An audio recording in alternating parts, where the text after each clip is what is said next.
Hey, I'm Grant with Grant's Game Rex. Every month I make a video for Rahdo's channel about the top 5 games I played that month.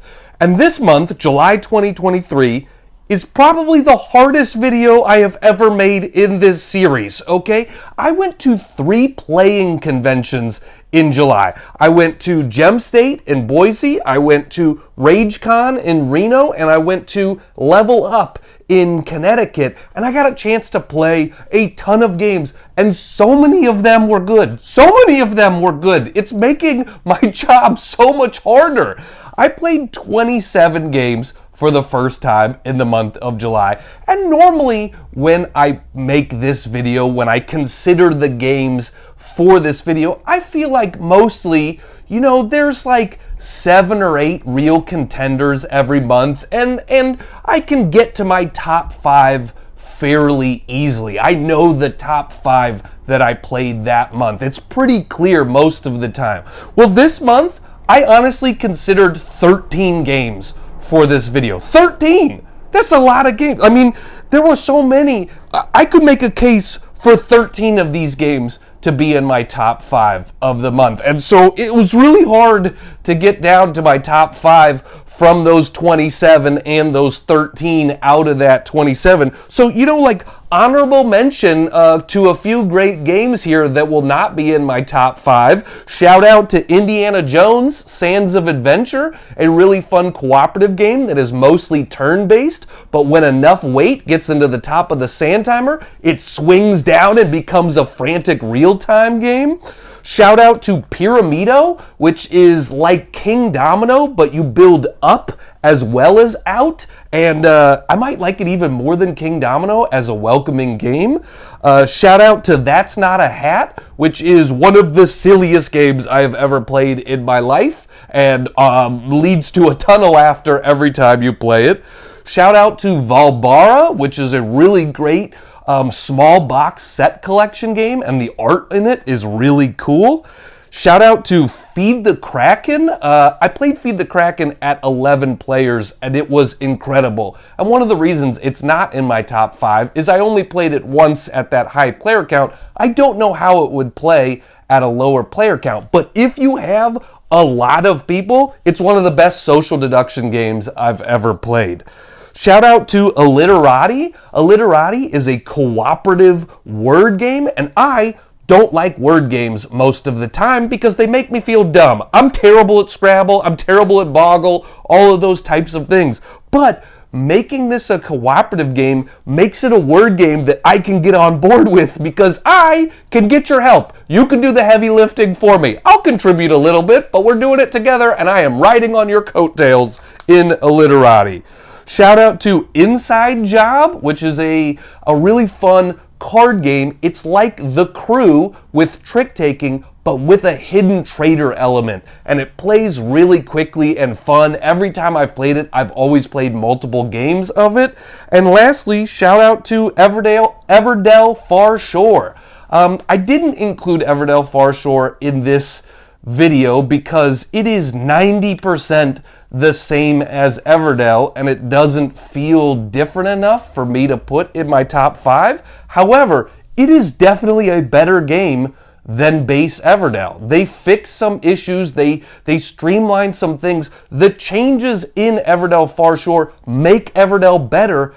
I just don't know if there's enough changes to warrant recommending it to people. It's for sure, like, if you've never played Everdell, definitely Everdell Far Shore, that's how you should get into this system. But, is it worth that price tag if you already have a bunch of Everdell? I don't know, that's for you to decide. So, honorable mention to all of those games, but now we're gonna get into my top 5. In number 5, I have Smug Owls, and this is a really fun big group party game. If you like easy to get into games, easy to teach anybody, Smug Owls is great for that. I played this probably the most of any game this month because it's just like, one of those great games for a convention at midnight when you're trying to find something easy to play with a lot of people. I was playing Smug Owls a bunch. So the way the game works is there's always a what card out there, and there's always a question mark card out there, and then you reveal 3 cards and it makes a riddle. And then everybody comes up with their own answer to the riddle. And so, cards, let's see, I'll grab a few right here from the box. But one of the things I love about it is that there is no rotating judge or anything like that. What happens is whoever can't come up with an answer becomes the judge for that round. So if you can't think of any funny, clever answer to this riddle, then you just get to judge other people's answers. And I think that is a great way to do it. So let's see, here we go. You do 2 cards from these color and 1 card from this, and it's like, what gets dark while it twists? And then you just come up with a dumb, silly answer for that. What gets dark while it twists? Or how about, what is green when it holds water? You have a clever answer? And I think it's just really fun and silly, and I love that there's no rotating judge. And then also, the judge gets to give out these cards any way they want as points. You can give all 3 of them to one person. You could give 1 card each to 3 different people. So it feels very easy to get to the table, very fun, and very clever at the same time. I'm a smug gentleman. I know a tour thing about smugness because I'm very smart. I love Smug Owls because it is quite clever in its simplicity. Yes, that is great analysis. You're right. I'm very smart. I already said that. Number 4 is Vivarium, which is a gorgeous set collection game. And when I say gorgeous, I mean this has got some of my favorite art I've ever seen in a game before. It's pretty, it's cool, it's unique, it's interesting, it's all of the best words. The artwork in this game is great and really does make it feel elevated to me. It really does make the experience better because the game is really fun, but it's not crazy different than other games you've played. There is a sort of a grid of cards, and you are collecting cards from the grid, and the way you're doing that is you're using 2 dominoes. So if I put a 2 and a 3, I can get a card from the 2nd column and the 3rd row. And so you are using your dominoes to make coordinates and then taking the cards from those coordinates.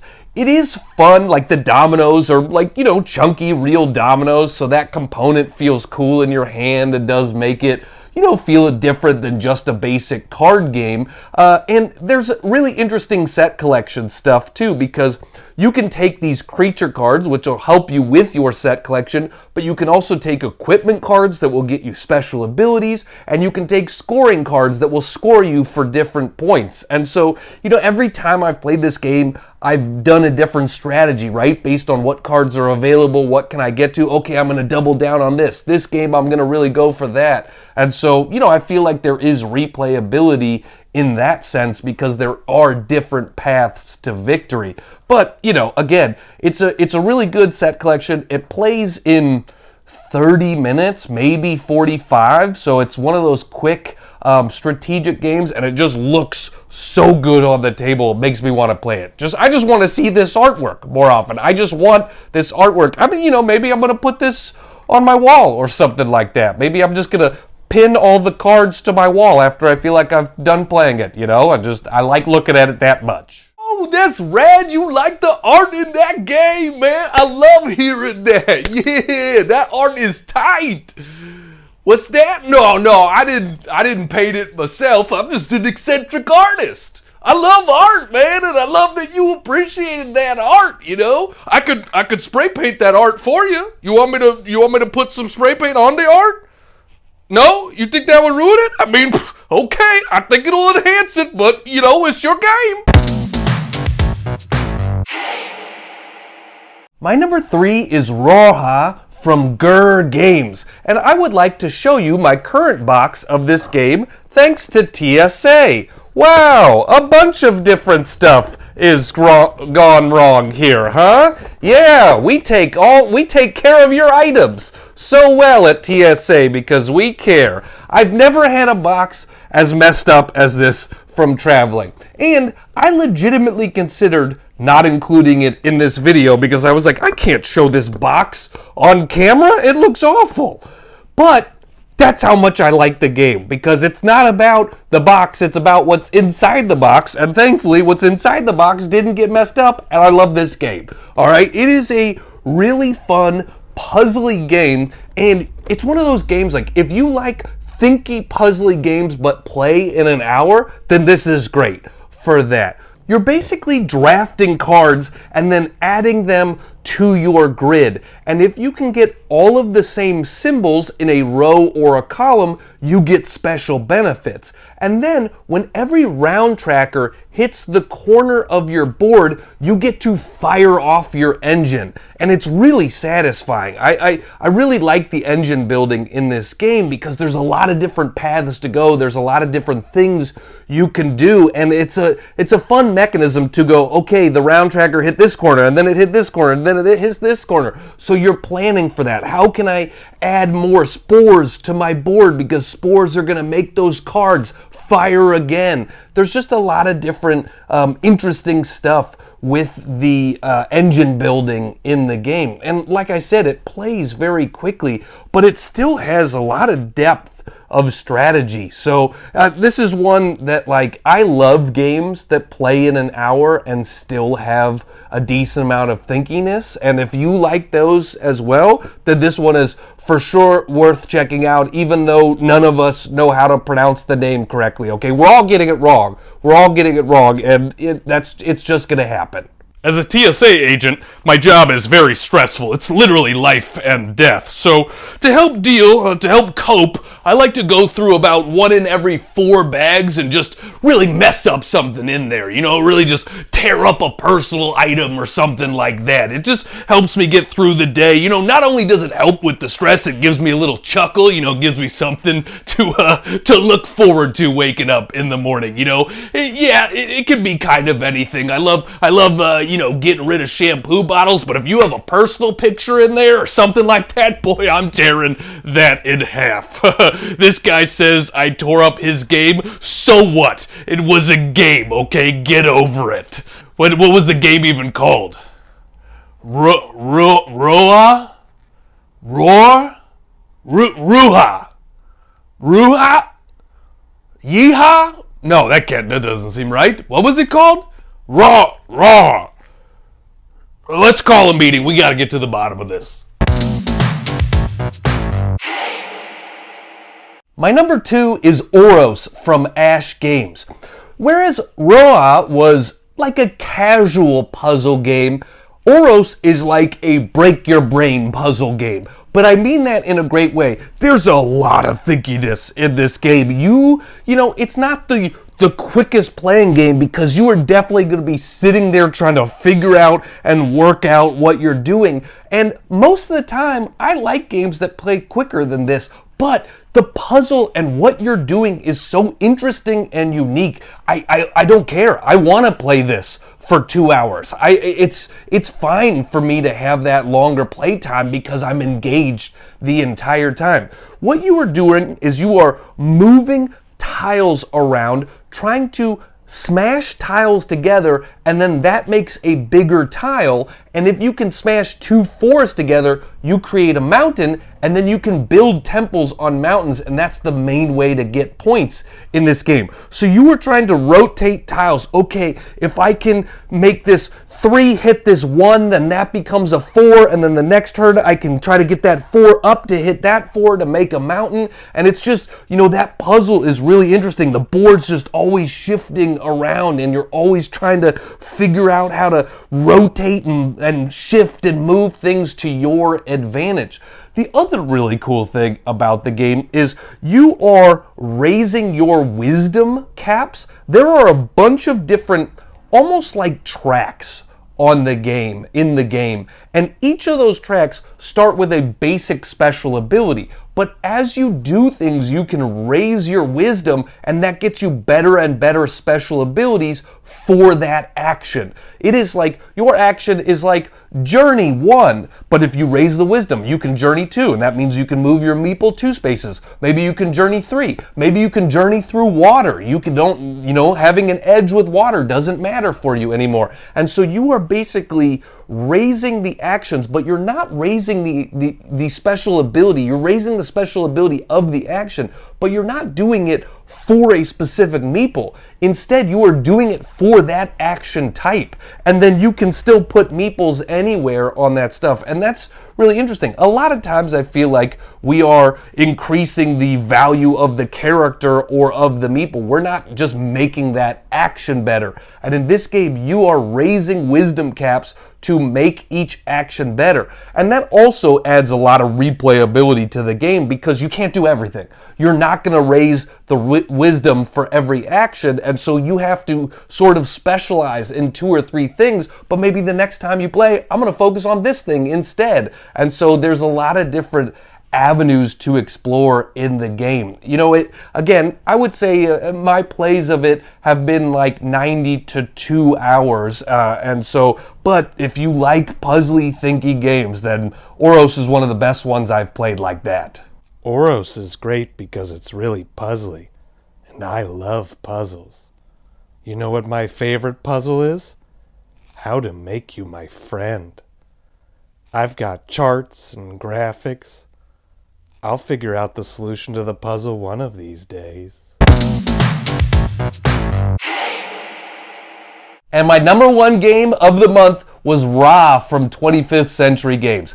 I never played the original Rauha, so I don't have anything to compare this to, but boy, is it a great game. I wish I'd been playing it for the last 20 years, because this is one of my favorite games I've played this year, for sure. Like, this is a strong candidate to be in my top 10 games of the year, definitely, because it moves at such a brisk pace. It's a auction bidding game where you are bidding for these tiles, and a lot of different tiles are going to get you points in different ways. Some of them are set collections, some of them are majority. There's a lot of different ways that the tiles will score points for you, but I love how quickly each turn moves. Your turn is either pulling a token, a tile from the bag, or invoking Rauha and starting an auction for the tiles that are already out there. So you don't have that much you can do on your turn. So it's just boom, boom, boom, boom, boom. It's just moving constantly around the table.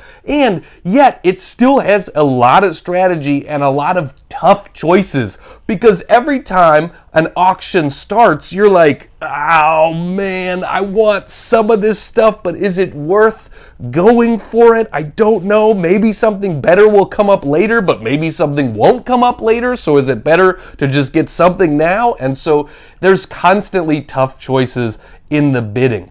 The other thing I really like for the game is that in most, a lot of auction bidding games, you can sort of bid whatever you want. If you have the money, you can bid it. In this, you have these sun discs, and so you are bidding with the sun disk values that you currently have. And when you win a bid, you exchange that sun disk for the one that's in the middle. And that changes the strategy legitimately, because I might have a 13 sun disk, and there's a lot of good tiles out here, but the sun disk I'm exchanging it for is a 2. Do I really want to give up my 13 to have a 2 for the next round? That is a really awful trade.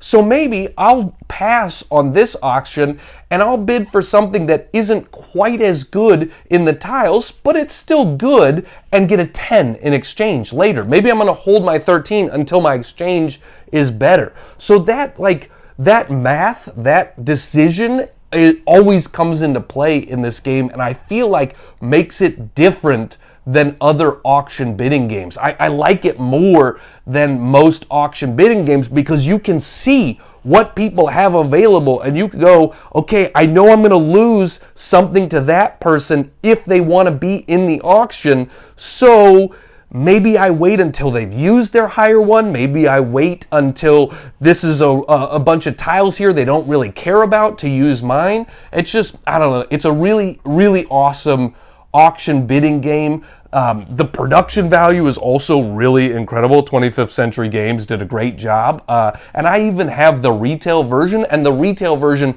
is still full of awesome artwork and, you know, this big raw wooden statue that feels really cool. They're just, I don't know, it looks great on the table for sure. Rauha is such a great game, I might even kill for it.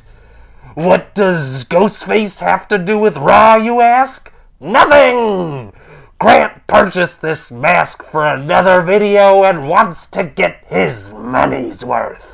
So those are my top 5 games of the month. Yeah, this was a really hard month to pick, and any of those games that I mentioned earlier, I also highly recommend. You know, even though they didn't make my top 5, they're great games as well. But I also stand by all these top 5. All top 5 of these are great games that I think anybody out there would really love. So thanks so much for watching the video. I'm always happy to be here on Rahdo's channel. Rahdo makes great videos as well that I enjoy, and I constantly learn about new games from him and get excited about games because of the videos that he makes. So make sure you subscribe to Rahdo's channel and, you know, subscribe to mine as well. My channel is growing and I make a lot of videos over there, so check me out at Grant's Game Rex. Thanks so much, everybody.